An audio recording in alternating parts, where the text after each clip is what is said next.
Good afternoon. It's Lee Cassidy from Tactile Technology with one of my regular in the hot seats, but for our SB10k, so the Goldman Sachs Small Business 10,000 program.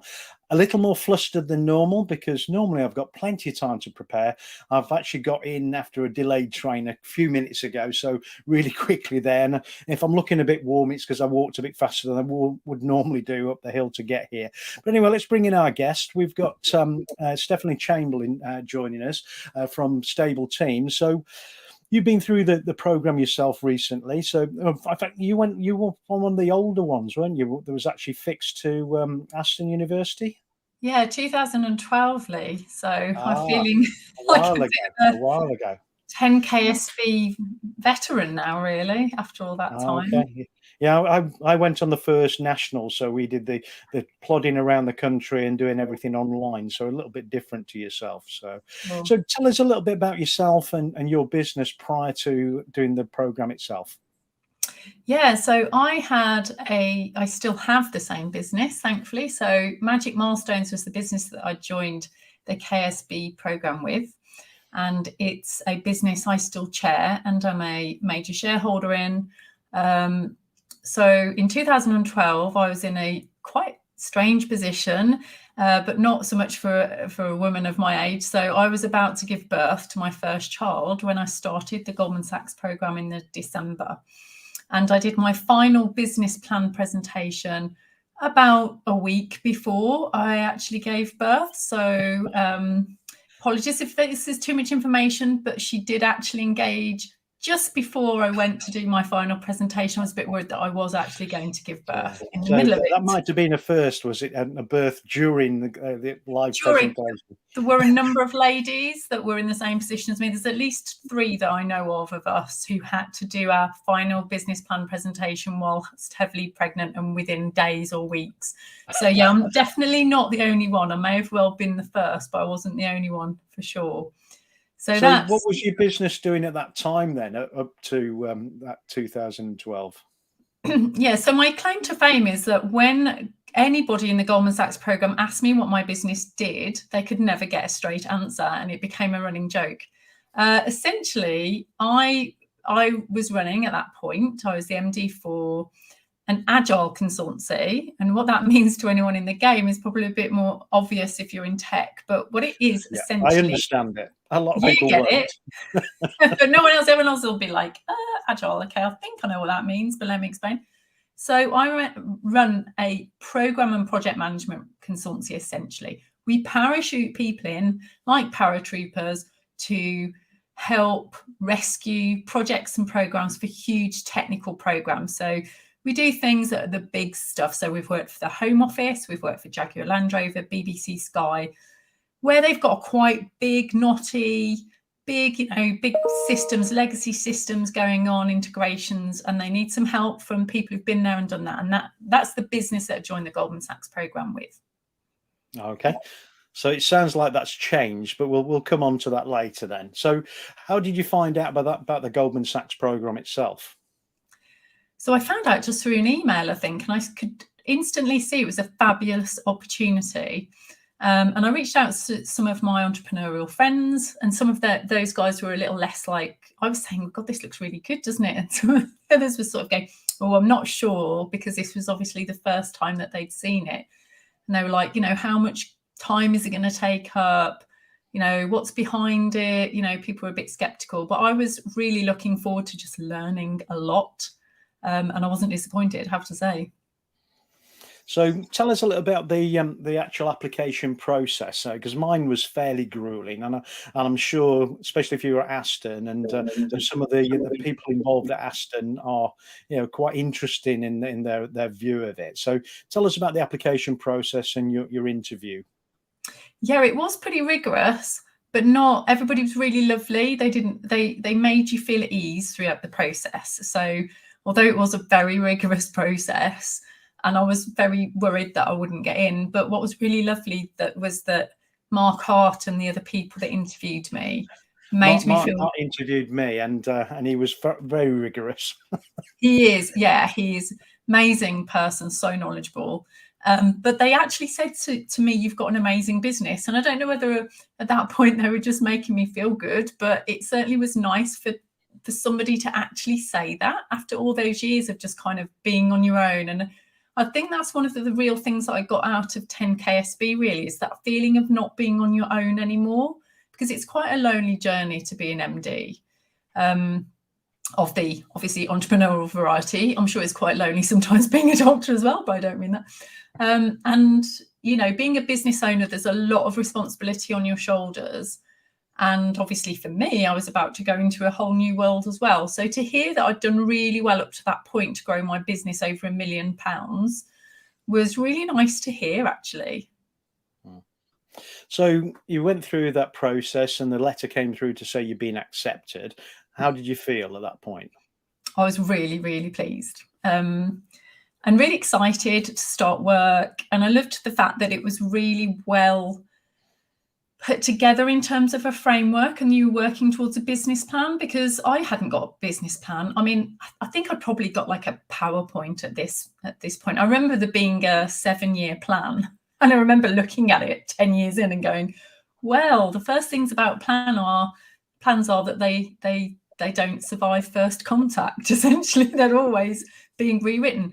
But what was brilliant about the Goldman Sachs program plan that I ended up writing was actually, I go back and I look at it now, and it's, you know, there's obviously stuff that's happened and it's turned out a little differently, but the plan isn't that far off. I mean, I think I was quite ambitious in terms of my timescales, so I thought that things were going to happen a lot quicker than they did.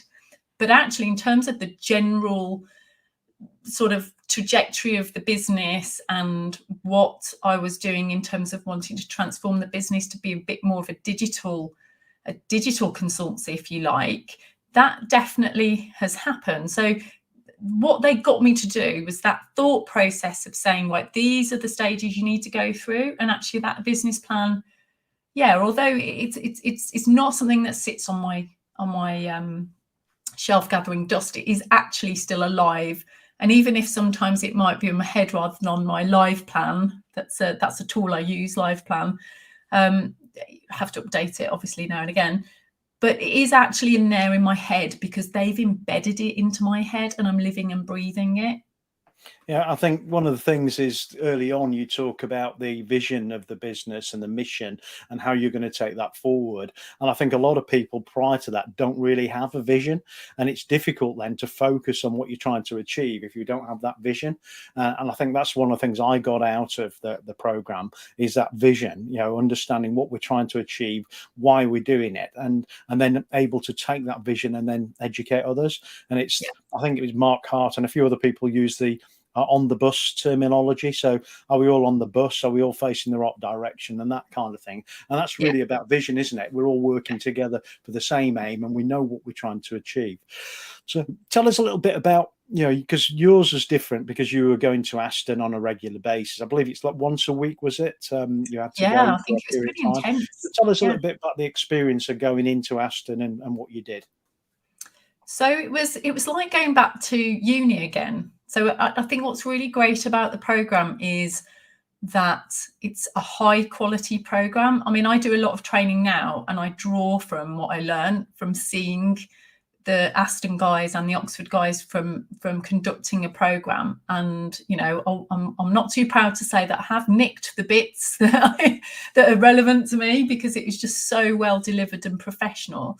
So, yeah, it was like going back to uni again, which was brilliant. And I never did business. So I did philosophy and theology in my first degree, and then I did business systems analysis and design for my master's. So I hadn't really gone that far business, did a little bit in my master's, but it was really nice to get that MBA level of expertise being taught. So one of the people that stand out for me was Matt Davis. I went actually back and helped him do some case studies for some students at Aston afterwards while I was visiting industrial fellow.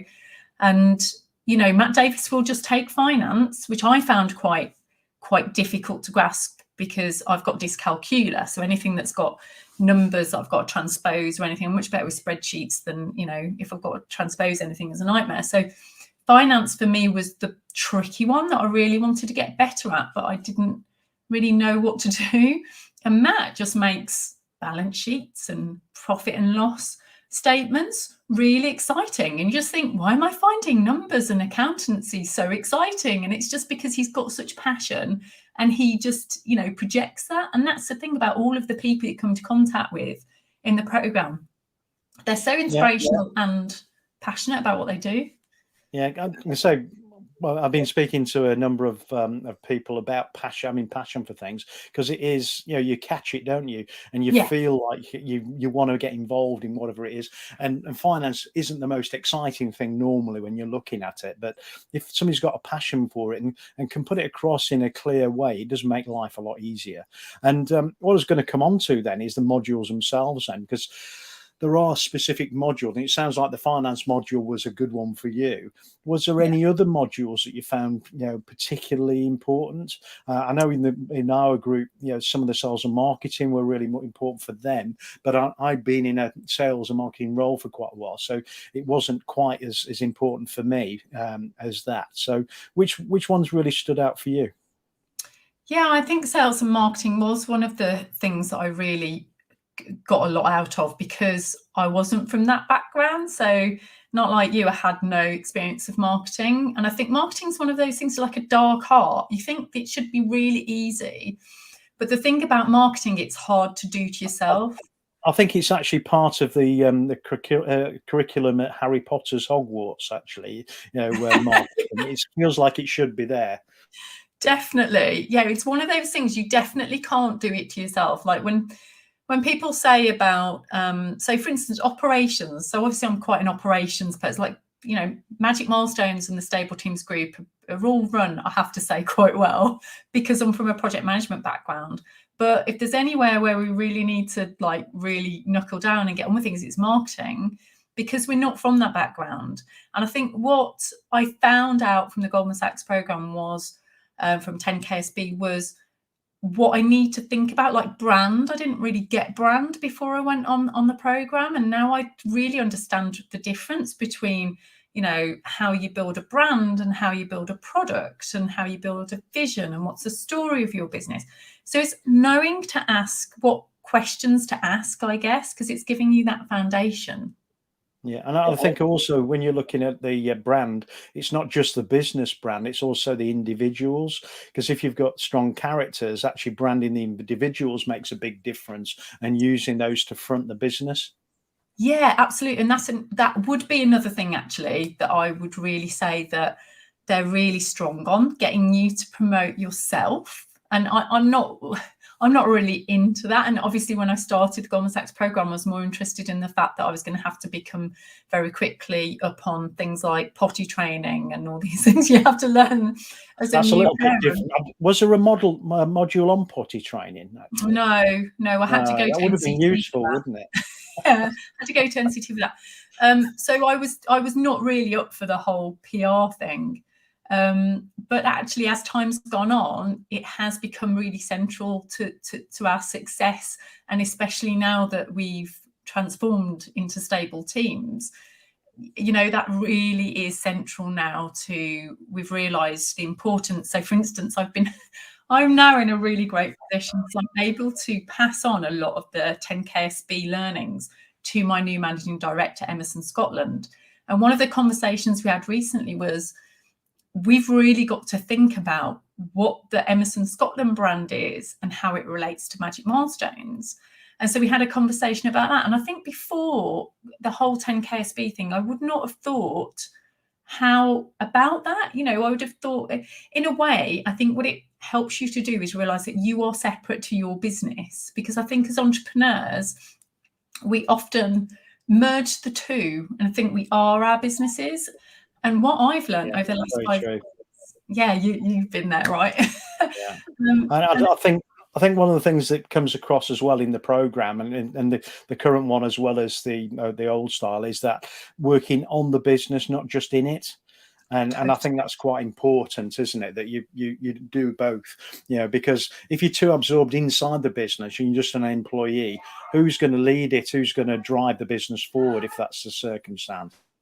Yeah, and it was that very point, Lee, that was the inspiration actually for some of the stuff behind Stable Teams, because I think before 10KSB and the later things that I did with the similar team, because there was a number of other programs that I went on. I was I think I became a bit of a program junkie from like 2014 to 2020 because I've been on like trade missions. I went to the Oxford Ambassador program.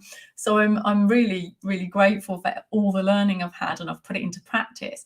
But one of the things that really stuck with me was that phrase, working on the business, not in the business. And I really thought before 10KSB that all these CIOs that I was working with and CEOs of big FTSE 100 companies, that they were so different to me. And I was thinking, you know, their challenges are so different.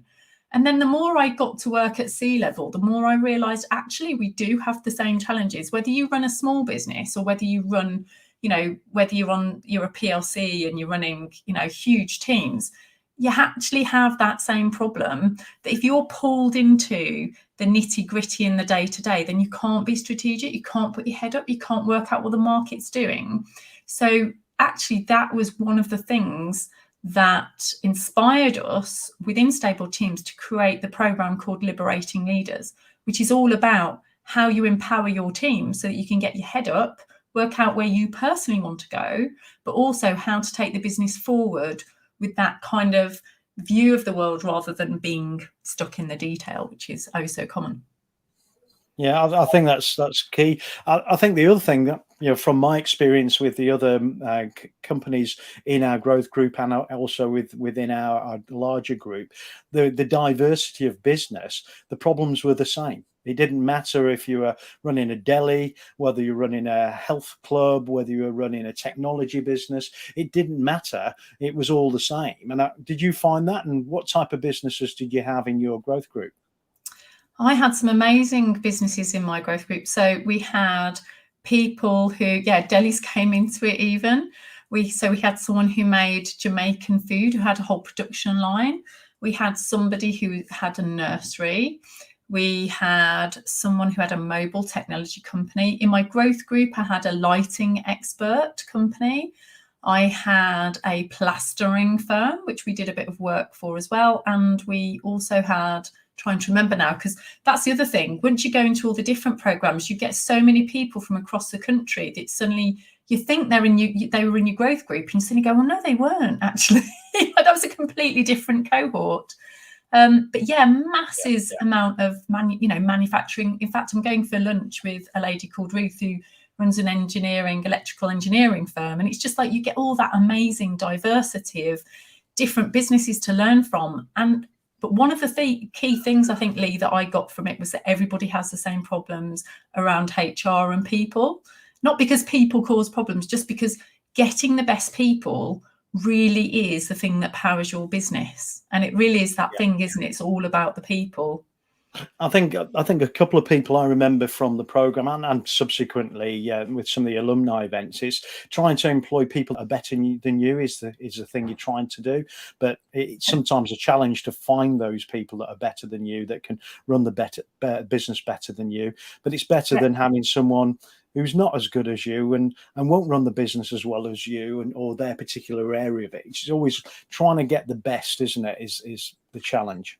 Yeah, but I think, you know what, as entrepreneurs, I think we kind of are part of the problem as well, because my experience, and I certainly speak from personal experiences, when you're an entrepreneur, you get your hand into loads of different things. And I love learning. I'm sure you do as well, Lee, and especially us techies. We love a bit of a tinker. I know a lot of techies who also work on cars. I'm a bit of a car fan myself. And so we like to tinker with things. And actually what you learn, particularly as that's sort of great stuff when you're 20s and your 30s, because actually I really do think you should do that. I don't think people should be discouraged from doing that. But then there comes a time when you've probably got to focus and you've really got to knuckle down on what you know. So for me, it's really irritating because you want to learn, you want to know about all those things, but you've got to hire in the people that know that stuff better than you. So get a marketing expert, get a finance expert. You might want to have really great deep conversations with them, but they can help you to learn. Don't just do the work, just learn from the fact you've got a brilliant person on your team. Yeah, because like you say, you can tinker and get to a certain level, but you're not going to do it as well as someone's a professional in whatever they do, whether that's marketing or operations or whatever it is they specialize in. They're going to be much better than you because that's all they do. Whereas you're trying to do so many other things, it makes it quite difficult, doesn't it? So Yeah. tell us a little bit about the learning you had. So as you went through each of those modules, how did you take that and bring it back to the business? How did you incorporate it? Did you do it module by module? Did you leave it a period of time and try and roll it up into it? Did you try and bring your employees along with on the journey with you as well? Yeah, so I was quite lucky that we already had about 20 people in the business when we started the 10k SB program. And we always had a monthly, because it's a consultancy. Magic Milestones is, well, both of them, Stable Teams and Magic Milestones, are consultancies. So we always had a challenge that we had a very diverse and virtual team across the country, dealing with customers across the world. So everything is virtual for us from day one. We never had a server. Actually, from 2007 onwards, we never had a server because, we just went straight onto cloud. And that served us very well, but it meant we had to get really good at embodying the, what's the feel of the business when you're dealing with virtual teams. And we did that by getting everyone back to the office once a month. And that's all it took to get people really centered. And I call it orientation, which is really important for teams. So physical space, whether that's a virtual space, and I've got my kids trying Oculus right now, Lee. So one of the things I was saying before I came on was to say to my husband, can you just make sure the kids don't sort of walk into things while they're on the Oculus? But that whole virtual versus physical space, that's going to become massive. And I think whether you're just on a call every morning at 9 o'clock we call them stand-ups or scrum meetings, whether that's what you do, that's your orientation. So when you don't have a physical space, you need something else that's your orientation. And it will be a computer program. And eventually, maybe we might meet in a virtual space, probably not with headsets on, but you've already got stuff like Mozilla Hubs where you can go in and create your own virtual space and walk around. So I think that's going to become increasingly important. And for me, that's the kind of stuff I put in place already, but I bought everything. The business plan was constantly being updated, and I would bring it to those sessions, get my team to throw rocks at it, tell us what they thought. And even when I go back now, Lee, I look at that stuff and it's not that far off where we were heading. So it really helped. I can say that must have set you in a really good place for what's happened over the last 18 months as well, because we've had to try and work in those type of environments as well. We were quite lucky in the way that we'd set up what we do as well, and it made it really simple for us to do it, and also for majority of our customers, because we put everything together in such a way is it didn't matter where they worked from, they could work, and same for ourselves. But a lot of people weren't in that situation, and it must have been a real challenge for them to just go home and still have access to systems securely, be able to work together. Things like Teams and Zoom became like a common thing for a lot of people that had never seen them before. Where it was like in the tech business, we've been doing it years, haven't we? It's been a normal thing for us. Yeah, and I did feel for people who had manufacturing lines and stuff and events companies, because I was like, well, of course, your whole business has been changed.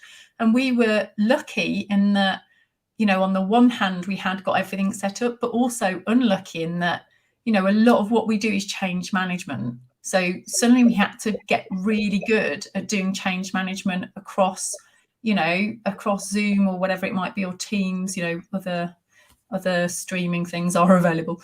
So it's my BBC thing.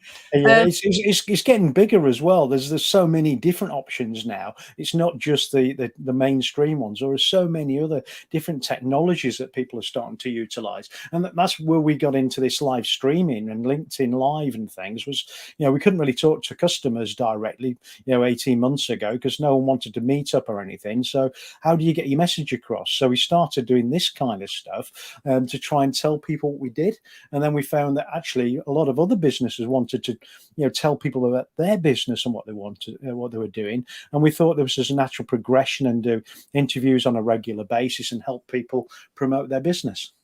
Yeah.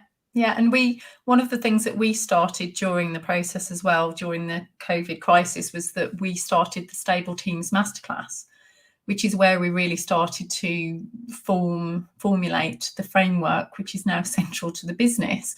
So in a way, the COVID crisis did fuel the innovation that we kind of needed to really understand who we were and what we were bringing to our clients. So some of the great mentors I had who were, offshoots from the Goldman Sachs program, what they helped me to do, I had a really great marketing guy, had a really great investor that worked with me. And what that allowed me to do was to say, and I kind of knew this anyway, but I think you need reminding that what do the customers want? What problem is it that you're actually solving? And when we went into it, and this is why we come right round to the circle of when you asked me what Magic Milestones is about.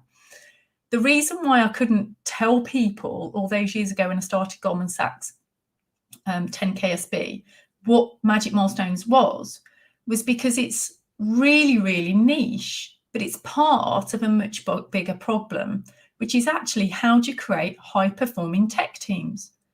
And once I started to kind of pull my head out of that kind of world of methods and processes and operational stuff that you do when you're a project manager, because that's, where you come from. And I started to go, hang on, if I'm a C-level individual, I don't care about that. What I care about is, do I have the people to deliver the software, the products that are going to power the business forward and take them where they need to go?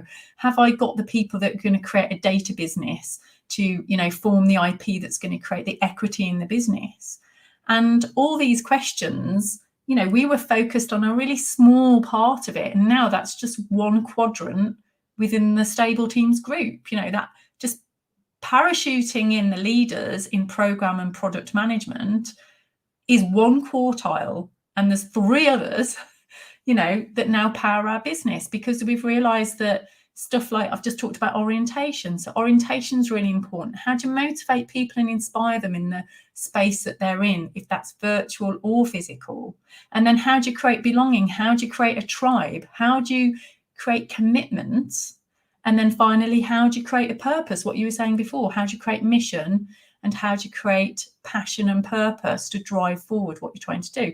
And all that stuff's really interesting because it's needed on a company level, but also any project you do and any product you work on has to have that as well. Yeah, I think that's really critical, especially in this current time, because you've got people working from home and they don't feel connected to the rest of the business, and you can't really get that passion and drive, and trying to get the leadership to work for a lot of organisations is a real challenge under the current circumstances. So coming back to the program itself, your graduation, when was that, and where did you do the graduation? Oh gosh, that is take me back. Yeah, I think we all ended up going for a meal. You're making me think because it was back in 2012, and I think I graduated when I'd had the baby. I think so. I had to kind of hand her over and go to. Yeah, it was at the Symphony Court, I think it was. Oh yeah, because I think it's changed now because it's a national. It tends to be done alongside the Goldman Sachs piece, so it's either done at one of the universities, usually Oxford, and then the graduation is done later down in London commonly. Oh, and it sounds lovely. Afterwards, yeah. So sounds like you had a much bigger do than we had. Yeah, we went to the Goldman Sachs building, a big presentation and things, and then afterwards, I think we went to the British Museum, and they had drinks and canapes in the British Museum. It's very plush, Oh yeah, you didn't let me in. A lowly northerner who lives in the Midlands was allowed in. But it's quite pleasant. You've mentioned a couple of things that you've done afterwards. The alumni, I think, is a big part of this. So, what kind of things have you done on the alumni side? Yeah, so I kept in touch with my growth group. So I actually saw a couple of the growth group the other day in the Birmingham Library when we went to a session there. So definitely kept in touch with them. Like I was saying, because there's such a huge network you become part of, there's people now that I talk to who are based in Manchester and Leeds. And like I say, I forget which cohort it was now, but there was an Oxford cohort that was amazing. And we still meet up for drinks, after the big, when we have those lovely national events, then we'll go out for drinks and stuff. So that's lovely. Went to the States with a number of people on a trade mission. So the trade mission guys, I'm still in contact Was with that most a of those DPI guys. one, was it? Tied through the DPI? Yes. Yeah, in partnership with those guys. Santander ran that. I've been involved in mentoring. So Santander Breakthrough Mentoring for female entrepreneurs. And, there's a really nice, I think, you have people who are mates from all different walks of life and male and female friends. But I think it's really nice that the guys can get together as well and do, it's nothing wrong with a bit of boy stuff and a bit of girl stuff. And we do have those lovely networks as well, so that, I know that I can reach out to anyone else who's had a baby and run a business, and I've got that kind of support as well. And likewise, if there's something that someone's struggling with and they're in a unique group, then they can reach out as well. So what's lovely is you've got that support, no matter which, what situation you find yourself in, whether you're still an entrepreneur or not. Some people have sold their businesses, and done really well and then gone on to do other things. And those things, it's great that those people are also still able and invited to come to the events as well. It's not like, oh, you've sold your business, you're not an entrepreneur anymore. It's like, no, you still have a story to tell, so you're still very welcome.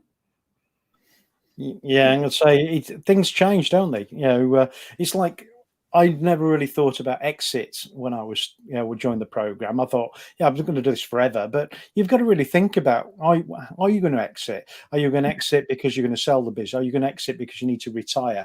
You've got to think about that, because it's going to happen at some point in your life. And a lot of people run businesses never think about that exit process and what you're going to do. How will the business operate if you're doing a lot of it at the moment yourself? And it's not documented.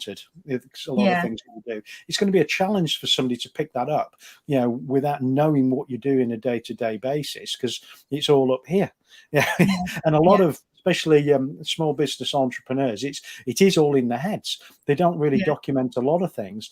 A business plan puts part of it, but having operational process and procedures, and again, I'm sure you do this because it's your background, and it's similar to mine. I focus that way because it's my background as well. But a lot of businesses don't. When you come to that point where they're going to have to leave the business, how does it survive afterwards if you haven't documented it all? It's a challenge. Absolutely.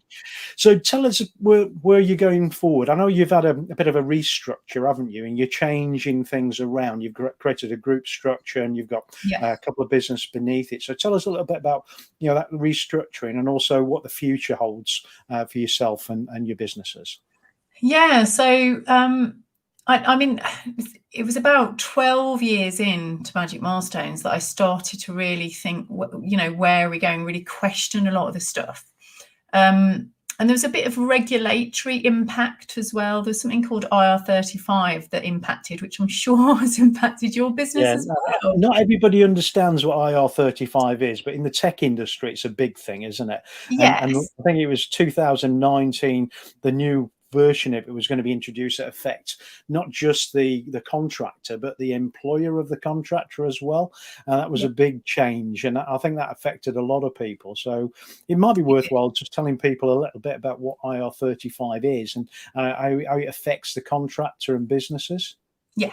So essentially, when you employ a contractor, what you have to be really careful of is that you're not employing someone who's actually an employee of your business, and they're paying the tax of a small business.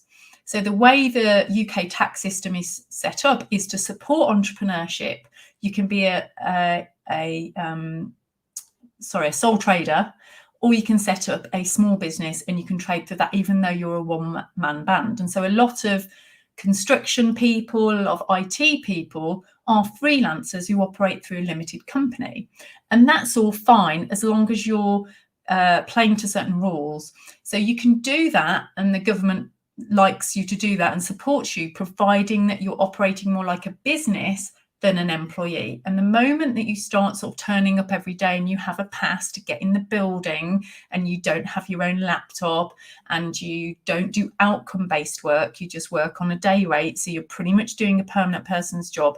That's the stuff the government doesn't want, because the way they see it, they want you to be paying the right type of tax and not paying small business tax, which makes a lot of sense. Unfortunately, it's not just the tax, is it? It's also the national insurance and things like that as well. They lose out on if you're actually operating as a small business, you know. Yeah, but exactly. like you said, the goal from HMRC was about trying to encourage entrepreneurism and doing it in such a way that the people wanted to start and run businesses, but it wasn't, you know, for people to effectively work as permanent employees for one company under a contract and just save on tax and national insurance. Exactly.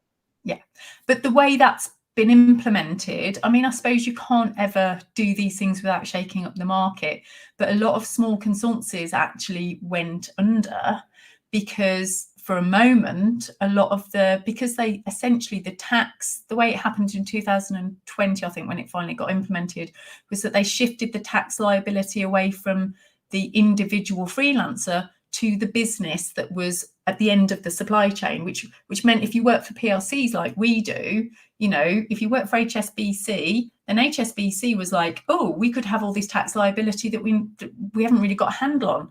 So what happened was they stopped employing contractors, but worse than that, they stopped employing the small consultancies that employed contractors, and then started offshoring and going to, you know, obviously the bigger consultancies, and that actually made a massive dent in the small consultancy market. And like I say, a lot of people dropped out. It's better now that it's been implemented, but the problem was there was an overlap between when IR35 was kind of coming in and people were being very risk averse and not employing those individuals, or rather contracting those individuals. And then, of course, you had COVID on top of that. So IR35 was meant to be implemented. So I was thinking, great, it's going to be implemented. It's going to be fine then, because the uncertainty will be gone. And then COVID hit, and then they didn't put IR35 in place. And that meant you had another year of uncertainty. So all these things are good in there, you know, if you look at it from the perspective of what they're trying to do as a government, but the implementation could mean that you have adverse effects that you never really thought about. And it's not very popular IR35, the contract market. Yeah. And I think it's made things a lot very difficult for both sides, and I think the contract lengths have really shortened down as well. So a lot of people on 3 and 6 months contracts now rather than a year or more, because they just want to be able to close it off quick if it looks like it's going to be a problem for them from an IR35 perspective, and ditch it. And that makes that uncertainty, on top of the uncertainty we've got with the pandemic, makes everybody's life difficult, doesn't it? Yeah, and you have lost a lot of contract resource from the marketplace. Some of them have gone, you know, to different countries to work. Some of them have stopped altogether working. They've retired. Some of them have gone permanent, which is what the government wanted them to do. So that's fine. And just to balance the argument a little bit, there is a positivity out of this, in that companies like mine can then go and, you know, recruit a whole load of, you know, we've got more permanent consultants now, and that's brilliant, because that's what I always wanted. But you do have to, you know, these things are always a bit yin and yang. So it's been a tricky couple of years because of that, more so actually than COVID. And the kind of interplay between COVID and that whole regulation has probably been one of the biggest impacts on our business. But to be honest, this is what you have to do as a business owner. You've got to see that there are those things coming up. You've got to mitigate. I mean, we've got a fantastic legal team who help us with our IR35 contracts. So, you know, you just have to really ride with it. Every time there's something, I always say that wherever there's a challenge, there's also an opportunity. There's a massive challenge in IR35, but actually opportunities to give, you know, other people a chance, and to get a permanent workforce, and to really, you know, to really support that. So there is, like I say, a yin and yang to all these things, really. And as an entrepreneur, you just got to be flexible. I think also I like your wording as well, because a lot of entrepreneurs use the word challenge rather than problem. because a lot of people in regular life, they just see things as a problem, a hurdle. We see them as a challenge. Let's go and take on the challenge and deal with it. And it's a different way of approaching things, isn't it? And I think that, and also, like you say, every challenge, there's usually an opportunity with it as well. So that's a key thing. Yeah. So gives you that, I think. So we've educated people on IR35 now. So tell us, what's happening with your business going forward. Yeah. So now that we are, now that we're focusing on the issues that our clients have around getting the right people into the right roles, essentially what Stable Teams does is give people a framework to create a high-performing autonomous team. So the kind of nirvana that you want in tech is that you're going to be able to tell a load of people who are very brainy, a knowledge-intensive team, you want to say, well, this is the business outcome that I'm trying to get to. Here's a load of money. Here's a team to go and do it, crack on. And that is a lot harder than it sounds, especially in technology, science, in all the STEM areas. This is a really difficult challenge to overcome. And it's partly because we like process in the tech industry. And I think, for engineers as well, like I work with an engineer now, and I know that we're all kind of similar types. And we cling to that process and think that if we put the right processes in place, then everything's going to be okay.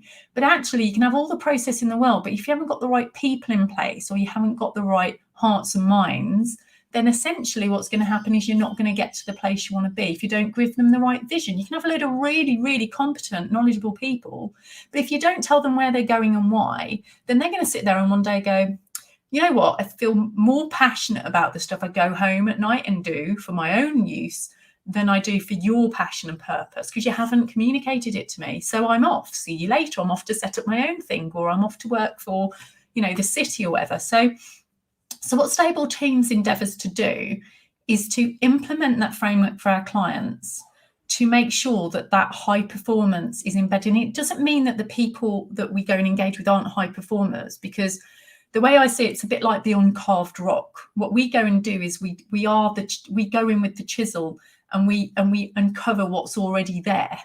So the high performance is already there, but it's frustrated a lot of the time. So the sort of stuff we concentrate on, and we've got 2 businesses that are underneath the Stable Teams group. So Magic Milestone is obviously very well, obviously there now after 14 years. That's under Emerson's Scotland's stewardship. And then I'm running a company called Fellowers under the Stable Teams group. And what Fellowers does is it looks at 2 different things. It looks at basically belonging, so ownership, and I've forgotten what the other one is now, and I haven't got the thing here. Ownership and trust, which is really, really important. Trust is very important, both internally within an organisation, but also between partners in organisations as well. Oh, totally. And your team has to be, your suppliers. It has to be all that stuff. So it's about creating that tribe around a shared mission and purpose. I'm sorry, I thought I'd turn that off. I've been muting because my 10 coming up 11-year-old grandson's turned up and he's shouting downstairs. So every now and again I'll be muting because he's starting to do something downstairs with the wife and the dog. So I'm just trying to make sure not everybody else is enjoying the noise he's creating. Oh gosh, I can't hear it. It's fine, but this is live. Yeah, I'm muted when you're doing it. I'm waiting for my 2 to just come thundering in any minute. But the really exciting stuff we do in Fellowers, and if you think about the word Fellowers, so it's basically followers and fellows put together. So we're all about fellowship. And we work with this amazing guy called Ed, who's basically an ex-paratrooper who used to train people at Sandhurst. And we draw really strongly from, professors of psychology. There's a great guy called Damien Hughes who's got the High Performance podcast. He's one of the contacts that I made at 10k SB. So check that one out. But also from the world of acting. So we've got people who, come onto the Stable Teams Masterclass and the Stable Teams Practitioner Programme and talk about how you build trust really quickly on a theatre stage in the West End, where you just walked in and the first thing you've got to do is kiss one of the people you've just met because that's what's in the script. How on earth do you make that look authentic if you've literally just met them? You don't know them from Adam. So there's all the stuff around trust we do. Really amazing. I've really got into, the stuff I around. understand some of it because I'm ex-military myself. So I did nearly 20 years in the military in the Royal Air Force, and no one can see it behind the scenes. We've got Rachel in a little picture at the bottom, both of us, we can see Rachel, but Rachel's now getting sick of me talking about SMEAC, which is situation, mission, execution, ask questions and check understanding, which is a briefing mechanism that the military use, and I use it as part of my sales methodology, which it's a bit bizarre. In fact, I actually went to Drax Power and did a full presentation as if I was briefing them for a mission, and it was all about technology, and it just, to me, it sounded normal, but they actually loved it because it was something different. They've not heard it in that way before. And I think Rachel's actually quite enjoying it. Well, I'm assuming she's enjoying it. She's nodding her head, but it's just a different approach, and military people do have a different approach to things, and if you can incorporate some of that in it's quite useful. Yeah, absolutely. And well, obviously it's very good for team building. So we had a team building session the other day where we were in a forest, we had to build a shelter, we had to take somebody who was wounded away on a stretcher, and we were actually doing that stuff as if it was real. So you're Vivian, as we term it in the military. Yeah. Absolutely, yeah. And we were also trying to move a barrel. We blew ourselves up, obviously. A load of project managers don't make the best team, I have to say. If you imagine, just a load of leaders are always the worst. Or is it too many chefs? Too many chefs. Cooks? Absolutely, too many cooks. And but it was fascinating, and it taught us a lot actually about us as individuals as well as a team, because obviously we're kind of teams within teams, because we go off and we run teams and help teams and coach teams. That's the group that we have. So it was really interesting. And I think in the corporate world, we don't really look out, and we don't really sort of look outside, I think, to get that sort of input from other places. And when I started doing that, because in COVID, I think some people maybe went more in on themselves, but I found myself really seeking, because I'm such a people person, I was like, how can I get the stuff that I normally get by osmosis, by being in these wonderful buildings in London and those amazing organizations? How do I get this learning and this help, while I'm sat at my desk? And so I started to really, and it was very funny because at one point I thought, right, who do I know who is doctor of psychology, who's in the military, who knows about technology? And I was sitting there and I was thinking, what an idiot. I've got a best friend who's all of those things, and she's an entrepreneur and she's amazing. And I was like, oh, my friend Dr. Helen Muncie, come on my masterclass. And it was just really weird how you put people in boxes, and it isn't until you really think about who you know and who you've come into contact with that you can pull into these things. And it's like you and I, but I don't think we've properly met, have we? We've probably chatted briefly. Yeah, but we've got so many things in common, both with the technology and lots of other things. It's it's surprising we've not ever bumped into one another so far.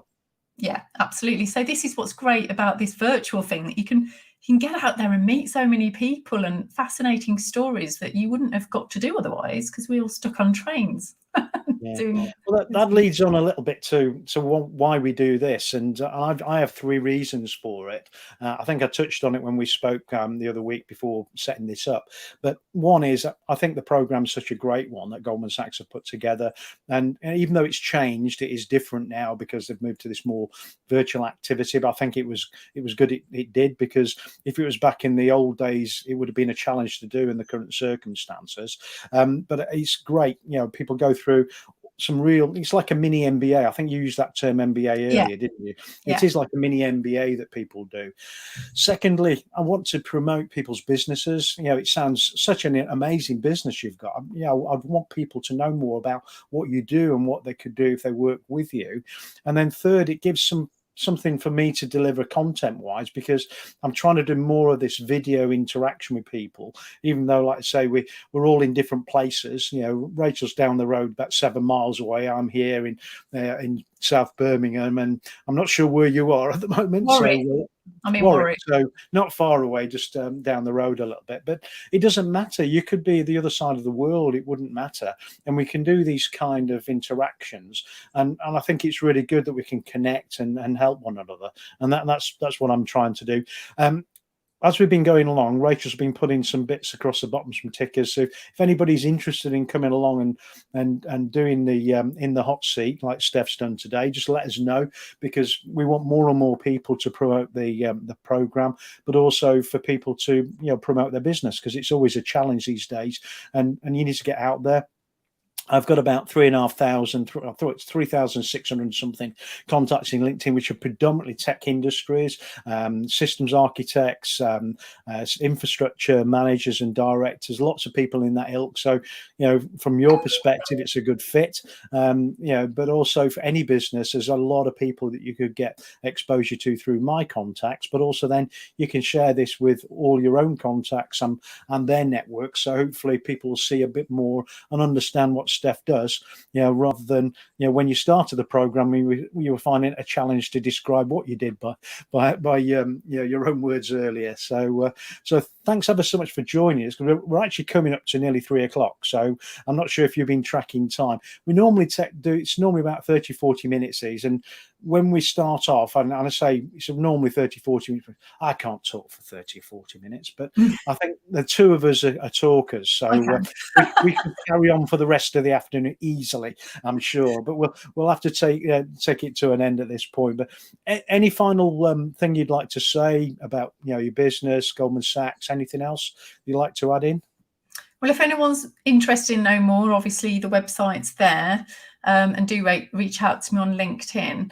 But just really, if you're thinking about the Goldman Sachs program, it is absolutely, I can't say strongly enough. I think it's, it sounds a bit twee, but it is life changing. I really do think, because I was about to embark on parenthood as well as being a business owner, I really don't think I could have kept it together as well as I have without the support of the alumni and without that just constant checking in and making sure, when the COO of Goldman Sachs did an address to us, I think if you remember, in the middle of the deepest, darkest days, and then they put on a really great program called, I think it was the Reset or something. I can't remember the exact thing. Yeah, some of the financial ones and how to pivot, and looking at your business and how you can survive. Yeah, I was almost in tears, and it sounds I'm a bit emotional sometimes, but, just the fact that they did actually care, that the whole team, Aston and Oxford, and the other universities, that they actually cared about us, and they were saying, no, we do actually know that you guys have got this weight on your shoulders now, and you're probably worried about the debt your business has got and all that kind of stuff. So it really is. And I think what you're doing, Lee, is great. Doing this stuff here to promote businesses, but also to promote the program, to support people. I just want everyone to know that if you are running a business, that you don't have to do it on your own, and reach out, to either of us, and, we can help and put you in the right direction, basically. But so thank you, Lee. It's been wonderful. It's been great chatting to you, and we should get coffee seeing as you're only down the road. Yeah. Sounds like a good. Well, we've just been in town to a business networking meeting, and it's quite, like you say, meeting people really energizes you.